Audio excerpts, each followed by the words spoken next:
durée et après. L'entreprise qui s'engage dans une restructuration a du pain sur la planche. Il faut respecter un certain nombre de procédures juridiques complexes, faire preuve d'une vigilance particulière sur les tensions sociales, tout en poursuivant, tant bien que mal, son activité. Sur le plan RH, elle concentre ses efforts et son attention sur ceux qui vont la quitter. Mais qu'en est-il de ceux qui restent ? Ils ont en général pris de plein fouet les bouleversements et ont pu craindre d'être eux-mêmes touchés. Ils observent la façon dont sont traités ceux qui sont licenciés et se mettent à leur place. Certains culpabilisent vis-à-vis de ceux qui ont dû partir. Bien souvent, leur lien avec l'organisation est altéré. La confiance s'est émoussée.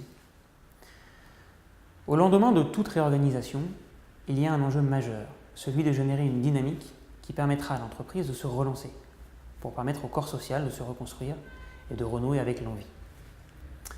Facile à dire, moins simple à faire.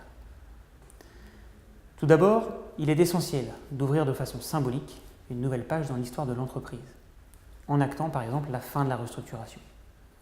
C'est parfois compliqué parce que c'est risqué de s'engager sur la fin des ajustements des effectifs sur la période à venir, mais il est totalement illusoire d'imaginer que des salariés pourront s'engager au quotidien s'ils se vivent en permanence sous la menace du couperet. Ensuite, il est nécessaire de construire un nouveau projet, en répondant à plusieurs questions.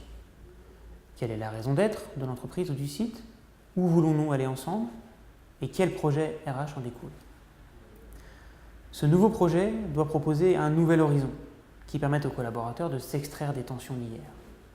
En substance, le navire aurait pu couler, mais il a été maintenu à flot auprès de décisions douloureuses. Il reste alors à préciser sa destination et la façon dont elle sera atteinte. Un exemple pour illustrer cela.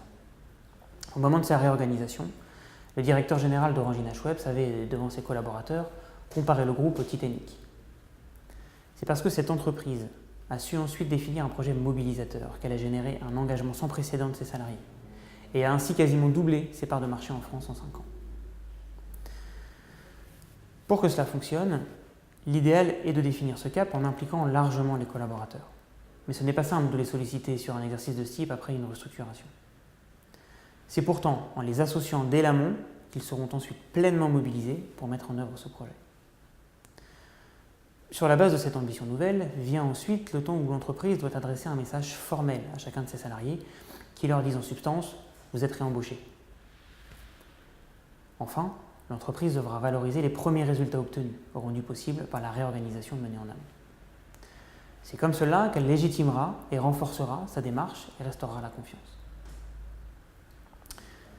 Même dans un contexte d'après-restructuration, l'engagement des salariés reste l'enjeu majeur.